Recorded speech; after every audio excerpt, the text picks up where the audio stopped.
Bonsoir, j'espère que vous allez bien. Moi, je vais très bien par la grâce de Dieu. Euh, Ce soir, je voudrais développer un sujet parce que je vois que beaucoup de gens courent après beaucoup de choses. Il y a ceux qui courent après l'argent, il y a ceux qui courent après les femmes, il y a ceux qui courent après les plaisirs, il y a ceux qui courent après la mode. La plupart des gens courent après quelque chose. Mais il y a une chose après laquelle tout le monde court, c'est le bonheur. Tout le monde cherche à être heureux. Même la personne la plus perverse cherche aussi à être heureux. Tout le monde veut le bien-être. C'est pour ça que les gens recherchent l'argent, recherchent toutes sortes de choses. Mais vous n'avez pas remarqué que quand vous cherchez quelque chose, quand vous êtes dans un état de recherche, vous avez l'impression que la chose que vous cherchez s'éloigne de plus en plus. Il y a une parole dans les Écritures, moi, qui m'a donné à réfléchir. C'est une époque où je voulais vraiment expérimenter l'exaucement de Dieu. Et cette parole-là, bah, vous la trouvez dans les évangiles. Je vais vous prendre le verset et on va analyser ensemble. On va prendre le chapitre 11 de l'évangile de Marc au verset 24 qui dit « C'est pourquoi je vous dis, tout ce que vous demanderez en priant, croyez que vous l'avez reçu et vous le verrez s'accomplir. » Maintenant, je vais vous poser une question et vous allez être franc et vous allez me répondre en commentaire. Je vais te poser une question toute simple. Je vais te donner un cas de figure. Imagine que tu es là, tu as besoin de quelque chose. Tu as besoin d'une certaine somme. Il y a quelqu'un qui t'appelle et qui te dit je viens de t'envoyer un Western Union là, de, on va dire, de 150 dollars. Va le retirer. Et il te donne tous les coordonnées et tout ça du Western Union. C'est vrai que tu n'as pas encore eu le Western Union, tu n'as pas encore eu la somme entre les mains. Mais ne serait-ce qu'on t'annonce cela, là, on t'annonce cela, est-ce que tu ne vas pas être content? Est-ce que tu ne vas pas remercier cette personne qui a pensé à toi et qui t'a envoyé ce Western Union? Tu n'as pas encore l'argent entre tes mains. Hein. Tu n'es pas sûr que c'est vrai. Hein. Mais le fait que tu crois, c'est ça le problème, c'est que deux fois les gens, vous n'avez pas foi en Dieu, mais vous avez foi aux êtres humains.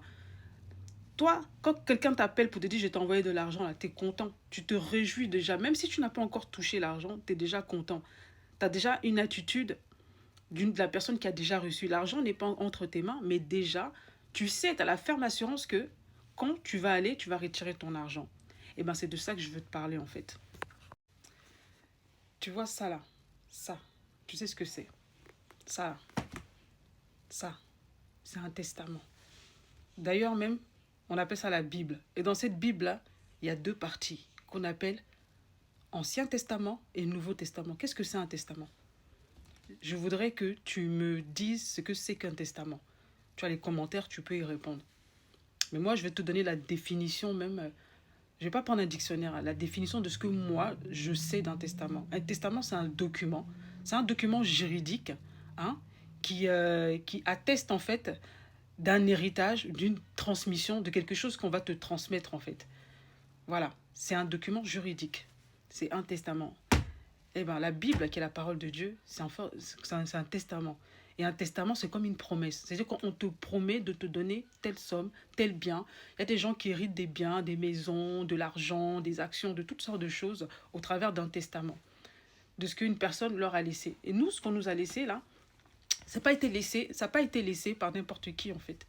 C'est ça qu'il faut que tu comprennes. Quand tu commenceras à comprendre ça là, tu commenceras à avoir l'attitude qu'il faut.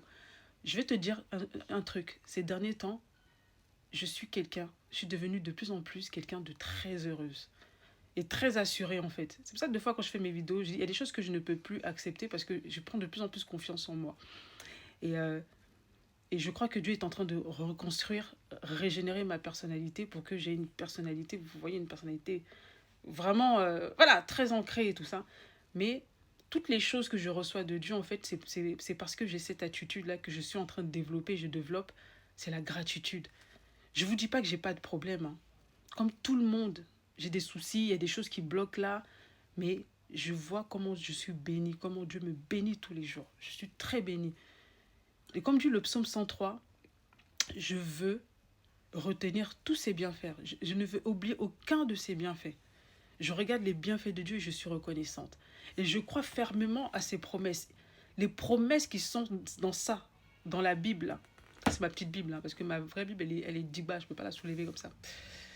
Dans cette Bible, voilà, les promesses qui sont dedans, c'est la vérité. Parce que ce n'est pas un homme qui l'a promis. Toi, quand un homme t'appelle pour te dire je t'envoie de l'argent, tu es content et tu crois. Mais quand Dieu parle, pourquoi tu ne veux pas croire? C'est ça le problème. C'est là d'où vient tes tourments et ton malheur. C'est là d'où vient ton tourment et tes malheurs. Parce que tu n'as pas l'attitude qu'il faut. Tu n'as pas l'attitude de reconnaissance. Je vais te dire une chose que le Saint-Esprit m'a révélée. La reconnaissance est intimement liée au bonheur. Tu commenceras vraiment à être heureux au moment où tu commenceras à développer en toi la gratitude. Même les gens qui ne sont pas croyants l'ont compris. Il y a des gens qui font le développement personnel et tout ce qui est, voilà, toute la spiritualité qui est autour du développement personnel et qui ont compris, avec la loi de l'attraction, l'importance de la gratitude. Ils remercient l'univers qui n'est qu'une création. Je vais vous dire une chose, l'univers est une création. L'univers n'est pas le créateur du tout. C'est Dieu qui a créé l'univers. Et l'univers, c'est comme, comment vous dire ça? C'est comme un algorithme. C'est comme un algorithme qui, comment te dire ça, qui est là justement pour régler les choses. Je ne sais pas comment t'expliquer ça, mais je dirais que c'est comme un ordinateur en fait qui est là pour mettre les choses en ordre en fait. C'est ça l'univers et c'est quelque chose qui a été créé par le créateur. Il y a le créateur, il y a l'univers. L'univers n'est pas le créateur. Il y a des gens qui remercient l'univers alors qu'ils devraient remercier le créateur. Pour moi, l'univers n'est qu'une machine, c'est une création de Dieu. C'est Dieu qui a créé l'univers. Et pourtant, même les personnes qui ne connaissent pas Dieu, qui ne comprennent rien à la foi, ils savent que s'ils se mettent dans une position de gratitude, ils ont plus de chances d'obtenir les choses qu'ils demandent en fait. Et c'est ça le problème. C'est ça le problème avec la plupart de nous, la plupart des chrétiens, c'est que on dit qu'on croit en Jésus, on est capable de défendre le nom de Jésus, on est capable de défendre les dogmes, de défendre les trucs. Oui, il ne faut pas faire ci, il ne faut pas faire ça, il faut pas faire ça. En fait, on est hyper religieux, mais l'essence même de la parole, l'intelligence qu'il y a derrière les paroles de Dieu, très peu de gens le comprennent. Très peu de gens le comprennent. Les gens sont plus attachés à la forme. Je vais t'exhorter aujourd'hui à être attaché au fond. Essaie de comprendre la parole avec le Saint-Esprit parce que la parole, là, elle est scellée. Elle est scellée pour certains cœurs, en fait. Tu dois avoir un cœur vraiment humble et avoir un cœur qui cherche, qui ne se contente pas que de « oui, il ne faut pas faire ci, il ne faut pas faire ça ». Parce qu'il y a des gens, vous fixez beaucoup de choses, vous empêchez beaucoup de choses, vous êtes là, vous pensez que tout ce que vous faites là, vous impressionnez Dieu. Tu n'impressionnes nullement Dieu. Ce que Dieu te demande de faire, c'est de croire en son Fils Jésus-Christ. C'est l'œuvre qu'il te demande de faire en fait. C'est ça l'œuvre de Dieu. C'est que tu crois au Seigneur Jésus-Christ, que tu crois en ses paroles et que tu les mettes en pratique. Et cette parole que je viens de te lire là dans le livre de Marc, c'est une parole que tu dois mettre en pratique si tu veux voir l'exaucement. Parce que ce qu'il a dit, ce n'est pas un mensonge.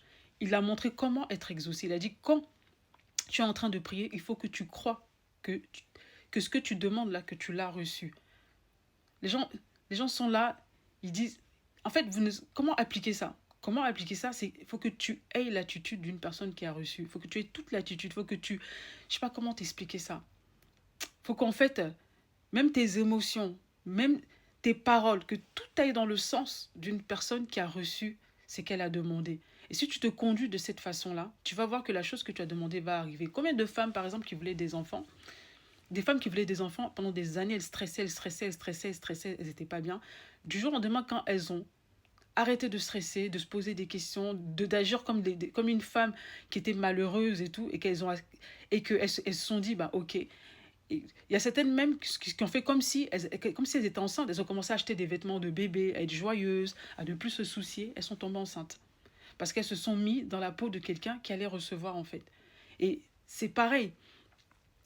Et pour ça, même tes paroles, ta façon de parler, il y a des gens qui prient, qui désirent des choses, ils prient. Ils ont fini de prier que, même pas une heure après, ils sont dans des discours négatifs. C'est eux qui vont commencer à s'apitoyer sur leur sort. Et après, ils se demandent pourquoi leurs prières ne sont pas exaucées. C'est pas que ta prière n'est pas exaucée. C'est que en fait, tu pries, mais après, tu détruis les fruits de ta prière. C'est comme quelqu'un qui va planter des graines et juste après, il vient, il piétine ça. Et bien, c'est ce que beaucoup de gens font. Moi, ce que je veux te dire ce soir, c'est que tu dois développer la gratitude. Parce que le bonheur n'est jamais loin de la gratitude. Tu veux être de plus en plus heureux. Sois quelqu'un de reconnaissant. Reconnaissant en toutes choses. Pas seulement envers Dieu, envers les choses, mais envers tout. Envers la création de Dieu. Quand quelqu'un te fait du bien, sois reconnaissant. Sois reconnaissant pour les choses que tu reçois, les petites choses, les petites attentions. C'est ça qui va vraiment te rendre heureux. C'est pas de chercher le bonheur. Le bonheur, il est juste devant toi. Il faut juste que tu le reconnaisses et que tu le laisses s'installer dans ta vie.